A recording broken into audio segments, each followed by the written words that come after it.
दर्शक बंधु नमस्कार। बेडर plus dedicated lifestyle farmers YouTube channel को आपण मानक स्वागत।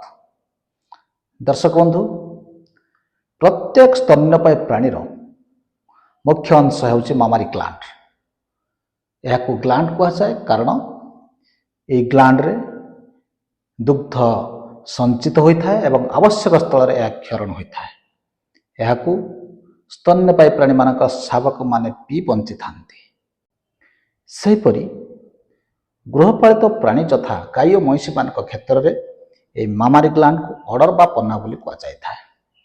यही ऑर्डर बा पन्नाटी गाई और महिषी मान क्षेत्र में अत्यंत गुरुत्वपूर्ण अंग अटे, कारण यही अंगर क्षरण होता दुग्ध को तार मालिक माने सेमानंक उत्पन्न होता बाछरी मानक बंचाइबा सह सेमानंकर शावक को यही दुग्ध को पियाई बंचाइबा सह बड़का दुग्ध को सेमाने बजार में बिकी निजर गुजराण मेटाइबा सह निजर जीविका मध्य निर्वाह करथांती।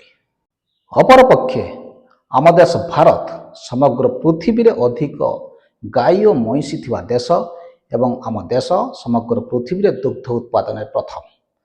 तेणु आम देश रे विभिन्न प्रजातिर दुग्ध उत्पादनकारी गाई और महिषी माने अछंती।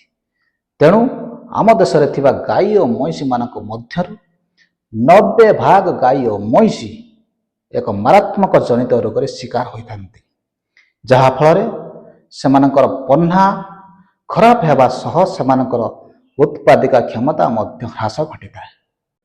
तथ्य अनुजाई यही रोग होगा फल गाई मानकर उत्पादिका क्षमता कमी थाए, सेमानकर दुग्धर क्वालिटी बा मान बा गुण कमी थाए।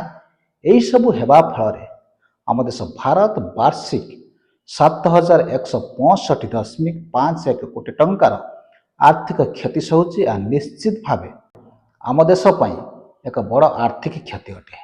हाँ दर्शक बंधु, यही रोगटी आ कि नुहे, ताहा मास्टाइटिस बा थनहरा रोग। थनहरा रोग हेउची गाई महिषी छेली मेढ़ा मानक पन्नार एक गुरुत्वपूर्ण रोग। जो रोग होगा फल सेमानकर पन्नार physical chemical and biological changes बा परिवर्तन घटी थाए। फल सेमानकर पन्ना धीरे धीरे नष्ट हो जाए, परिशेष धीरे धीरे दुग्ध उत्पादन कमी कमी बा ह्रास घटी शेष संपूर्ण बंद हो जाए। दर्शक बंधु, ये मास्टाइटिस बा थनहरा रोगटी साधारणतः bacterial, viral and fungal infection जो होता है। संक्रमित मिल्किंग मेसीन, दुग्ध दुआणी बा मिल्कमैन संक्रमित हाथ कि पोशाक माध्यम यही रोगटी सुस्थ गाई और मनुष्य मान पाखक आसी थाए। सेहीपरि संक्रमित खाद्य, गोबर एवं बेडिंग मटेरियल माध्यम मास्टाइटिस बा थनहरा रोगटी सुस्थ गाई और महिषी मानकु संक्रमित गाई और महिषी मानक ठारो व्यापी थाए। तेणु दर्शक बंधु, आपण माने ए वीडियो माध्यम थनहरा कौन, यार कारण कौन एवं यह किपरि व्यापी थाए या विषय जानिले।